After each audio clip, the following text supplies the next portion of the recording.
Stalls کی انہوں نے ریکی کری اور پھر فائنلی انہوں نے یہ فیز 2 کے اس اسٹال کو چنا اور چننے کے بعد اس پہ اس کی پھر ریکی کری، فائنل ریکی کری، اور ریکی کرنے کے بعد 10 اگست کو انہوں نے یہ طے کیا کہ ہم نے اس کو نشانہ بنانا ہے، اور 12 اگست کو پھر انہوں نے موقع دیکھتے ہی یہاں پہ اسٹال کے اوپر آ کے اس کے بیوی بچوں کے سامنے جو امان وہاں پہ اسٹال پہ موجود تھا، جس کا اسٹال تھا، اس کو فائرنگ کری اور فائرنگ کرنے کے بعد ہلاک کر دیا، زخمی کیا، جو کہ بعد میں جاں بحق ہو گیا۔ یہاں پہ ایک بات میں آپ کو واضح کرتا چلوں کہ یہاں پہ جو SRA ہے، سندھو دیش ریولیوشنری آرمی، اس کے پیچھے بھی بھارتی پراکسی ہے، اور وہ ان کو ہمارے نیشنل سیلیبریشن ڈیز کے اوپر انہوں نے یہ ٹاسک کیا تھا کہ ملک میں خاص طور پہ صوبہ سندھ میں اور صوبہ سندھ کے شہر کراچی کے اندر افراتفری پھیلائیں، مختلف اسٹالز کے اوپر فائرنگ کریں، نہ صرف اسٹالز کے اوپر بلکہ ان کو ٹارگٹ دیا ہوا تھا لا انفورسمنٹ ایجنسیز کی جو پکٹس ہیں ان کے اوپر بھی، اور ڈپلائمنٹس ہیں ان کے اوپر بھی جو ہے ہینڈ گرنیڈ سے اور آتشی اسلحے سے فائرنگ کر کے شہر میں ایک افراتفری کا ماحول پھیلائیں اور دہشت گردی کی فضا قائم کریں۔ الحمدللہ CTD اور وفاقی سول اساس ادارے نے بھرپور کارروائی کرتے ہوئے اس انسیڈنٹ کے بعد ان کا سراغ لگایا، اور سراغ لگانے کے بعد جیسا کہ آپ کو بتایا کہ کاز وے کے نزدیک جو ہے وہ ایک پولیس مقابلہ ہوا، جس کے بعد ان کو گرفتار کر لیا گیا ہے۔ ان کے باقی ساتھی بھی موجود ہیں جن کے ایویڈنس، جن کی چیزیں ہمیں مل گئی ہیں، اور انشاءاللہ ان کے باقی نیٹ ورک کو بھی جلد از جلد گرفتار کر لیا جائے گا۔ بہت بہت شکریہ۔ اچھا اسفر بھائی، یہ بتائیے گا کہ آپ نے مسلمان کو گرفتار کیا پولیس مقابلے میں، جب انٹروگیٹ ان کو کیا گیا تو انہوں نے مطلب کیا کیا چیزیں بتائیں؟ صرف کیا اسٹال ہی ان کا ٹارگٹ تھے، یا جو تقریبات ہوتی ہیں مختلف اسکولز میں، کیونکہ ہم لوگ دیکھتے ہیں کہ 13 اگست کی رات میں بھی کراچی کے ہر چھوٹے بڑے مقام کے اوپر کوئی نہ کوئی جو تقریب چل رہی ہوتی ہے، آتش بازی ہو رہی ہوتی ہے، وہ بھی ان کا ٹارگٹ تھا یا صرف اسٹال تھے؟ جی، جیسے SSP آپریشن نے بتایا آپ کو کہ صرف اسٹالز نہیں بلکہ جتنی بھی تقریبات ہیں اس میں خصوصاً جو لا انفورسمنٹ ایجنسی کی ڈپلائمنٹ ہوتی ہے، پولیس کی موبائلز ہیں یا پکٹس ہیں، اس کو نشانہ بنانا۔ آپ دیکھیں ان سے بہت ہی خطرناک اسلحہ جو ہے وہ برآمد ہوا ہے، یہ ہینڈ گرنیڈس وغیرہ، یہ سارے یہ تمام کارروائیوں کے لیے استعمال ہونے تھے۔ تو ان کا صرف مقصد، چونکہ یہ آسان ہدف تھا تو انہوں نے اس کو لیا اور اس پہ انہوں نے فائرنگ کر کے نقصان کیا۔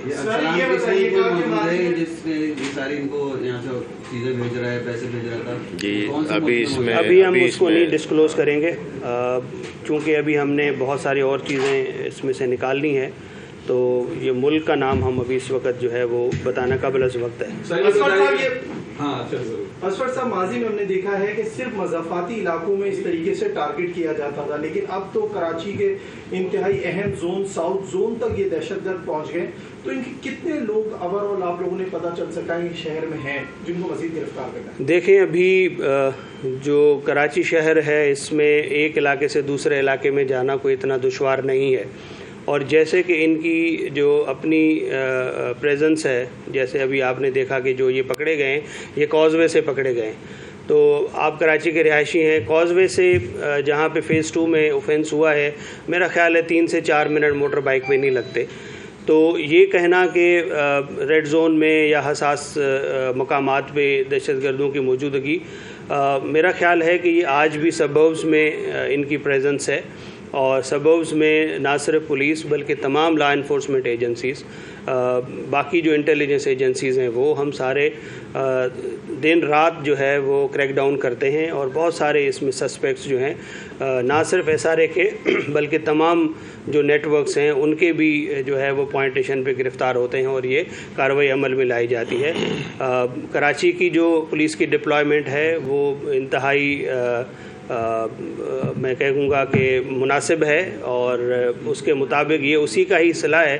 کہ آپ دیکھیں کہ وہ بہت ساری چیزوں کو ٹارگٹ کرنا چاہتے تھے، لیکن انہوں نے پھر ایزی ٹارگٹ لیا، اور بالکل یہ ایک نہتے سویلین کو جو بیچارہ اپنی بیوی بچوں کے ساتھ روزگار کر رہا تھا اس کو انہوں نے نشانہ بنایا۔ تو میرا خیال ہے کہ یہ امپریشن ٹھیک نہیں ہے، اور سبربز پہ بھی ہمارا بہت زیادہ اس وقت IBOs ہم نے ان 8 مہینے میں کوئی تقریباً 900 جو ہے وہ IBOs انٹیلیجنس بیسڈ آپریشنز کیے، اور اس دوران کوئی تقریباً 100 کے لگ بھگ جو دہشت گرد ہیں وہ گرفتار ہوئے ہیں، 4 دہشت گرد مارے گئے ہیں۔ تو CTD اور باقی تمام ادارے جو ہے وہ اس کے اوپر کام کر رہے ہیں اور افیکٹولی کر رہے ہیں۔ سر یہ بتائیے گا کہ یہ دہشت گرد ڈکلیئر کیا گیا ہے، بھارتی پراکسی یہ ثابت ہو چکی ہے، یعنی کہ یہ دشمن ملک کے لیے کام کرتے ہیں، تو یہ غداری کے زمرے میں بھی آتے ہیں۔ ان کے سلیپر سیلز کراچی میں بھی موجود ہے، یہ کبھی پٹریاں اڑاتے ہیں، کبھی جب بھی یوم آزادی آتا ہے تو 1 اگست سے لے کے 14 اگست تک یہ کہیں نہ کہیں اس طرح کی شرارتیں ان کے سامنے آتی ہے جو دہشت گردی کے زمرے میں آتی ہے۔ تو ایک مربوط قسم کی پورے سندھ میں کارروائی کیوں نہیں کی جاتی؟ ایک دہشت گرد ہے جو دشمن ملک کے لیے کام کرتے، پراپر ڈکلیئر بھی ہیں، تو اس کے لیے آپریشن کیوں نہیں کیا جاتا؟ دیکھیں، میں آپ کو بتاؤں، اس میں ایسا نہیں ہے۔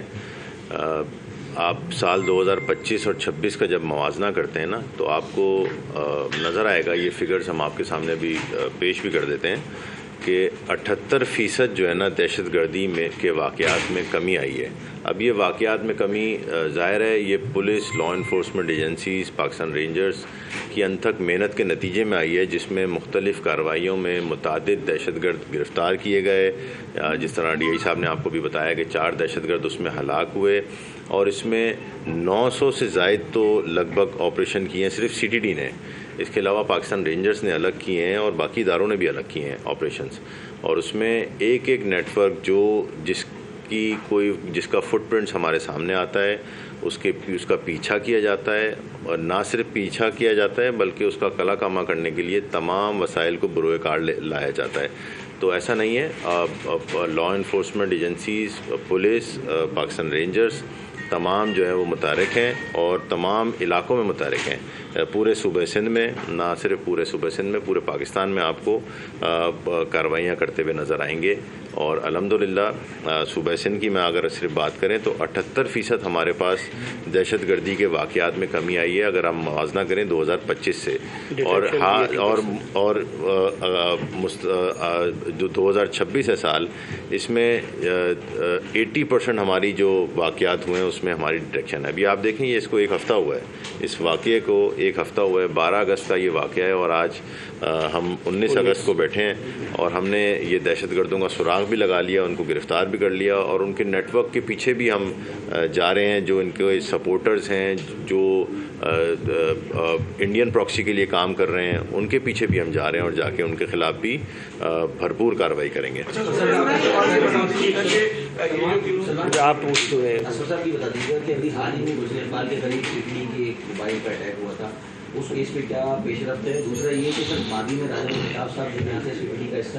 ان کی ٹیم نے کام کیا تھا کہ کراچی میں ایک ایسا گینگ پکڑا تھا جو اسٹریٹ کرائم کی آڑ میں فرقہ وارانہ ٹارگیٹ کلنگ کی وارداتیں کر رہا تھا، اور ان کو جیل سے پکڑ کے لائے تھے کیونکہ وہ اسٹریٹ کرائم کے الزام گرفتار ہو چلے گئے تھے۔ حال ہی میں بریگیڈ پولیس نے ایک مرڈر ہوا تھا بریگیڈ کے علاقے میں، فیروز آباد پولیس نے اس کو ملزمان پکڑے، پتہ یہ لگا کہ انہوں نے اسٹریٹ کرائم کا رنگ دیکھے وہی فرقہ وارانہ ٹارگیٹ کلنگ کی تھی۔ تو کیا یہ وہی گروپ دوبارہ ایکٹیو ہو گیا ہے یا کوئی نیا گروپ ہے جو اس انداز سے کام کر رہا ہے؟ جو پولیس موبائل کے اوپر فائرنگ ہوئی تھی اس پہ ہم کام کر رہے ہیں، اس میں الحمدللہ ہمیں بہت ویزیبل ایویڈنس ملے ہیں، جس کے اوپر CTD جو ہے وہ ڈیڈیکیٹڈ کام کر رہی ہے۔ اس میں کوئی CCTV فوٹیج اور باقی کچھ ہم نے ٹیکنیکل ڈیٹا وہاں سے لیا ہے۔ جہاں تک اس گینگ کا تعلق ہے، یہ خبر ہماری نظر سے بھی گزری تھی، اور رادر ہماری ٹیم نے جا کے ان کو انٹیروگیٹ کیا ہے۔ یہ ڈفرینٹ سلیپر سیلز ہیں، اور CTD ہمیشہ جس میں سیکٹیرین ایلیمنٹ ہو اس سیکٹیرین ایشو پہ ہم خود متحرک ہوتے ہیں۔ آپ نے دیکھا کہ ماضی میں ہم نے جتنے بھی سیکٹیرین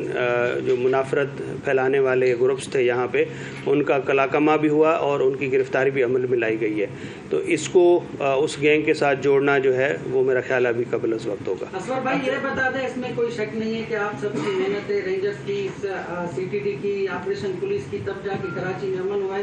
سوال یہ ہے کہ جو ان کی سپورٹ کرتے ہیں، جو ان کو یہ چیزیں ساری دکھاتے ہیں، ماضی میں گلشن عظیم میں ایسے واقعات ہوئے، آپ نے پریس کانفرنس بھی کی تھی، تو ان کے خلاف کیوں نہیں کارروائی کی جاتی جو ان کو سپورٹ کرتے ہیں؟ ان کے خلاف بالکل کارروائی ہو رہی ہے۔ اسٹیٹ کا جو موقف ہے وہ بڑا کلیئر ہے، 2 ٹوک ہے کہ دہشت گرد چاہے پاکستان کے اندر ہے یا پاکستان کے باہر ہے، ان کے خلاف کارروائی کی جائے گی۔ حال ہی میں ہم نے ٹیرر فائنانسنگ کی FIRs دی ہیں، اور تمام وہ نیٹ ورکس جو ٹیرر فائنانسنگ میں ملوث ہیں ان کے اثاثہ جات جو ہے وہ منجمد کیے جا رہے ہیں. اسیٹس فریز کے لیے ہم نے ریونیو ڈپارٹمنٹ کو DCs کو خط لکھے ہیں, ان کو ECL میں ڈال دیا گیا ہے. ان کے پرپیچول وارنٹس لے کے ان کے ریڈ وارنٹس جو ہیں وہ کچھ کے ایشو ہو گئے ہیں, کچھ کے ان پروسیس ہیں. تو بالکل ایسا نہیں ہے کہ کوئی باہر بیٹھ کے اور اس طرح کی کام کرتا رہے اور اس کو اسٹیٹ کچھ نہ کہے. کچھ ہمارے مسائل ہیں کہ ہماری جو ایکسٹراڈیشن کی جو ٹریٹیز ہیں وہ کچھ ممالک کے ساتھ نہیں ہیں, لیکن ابھی ریسنٹلی ہماری چند ممالک کے ساتھ یہ بات چیت ہوئی ہے کہ جس میں جو ہائی پروفائل جو وانٹیڈ ٹیررسٹ ہیں ان کو جلدی انشاءاللہ ملک میں لایا جائے گا اور وہ بھی قانون کے دائرے میں آئیں گے اور انشاءاللہ جو ہمارا قانون ہے اس کو وہ فیس کریں گے.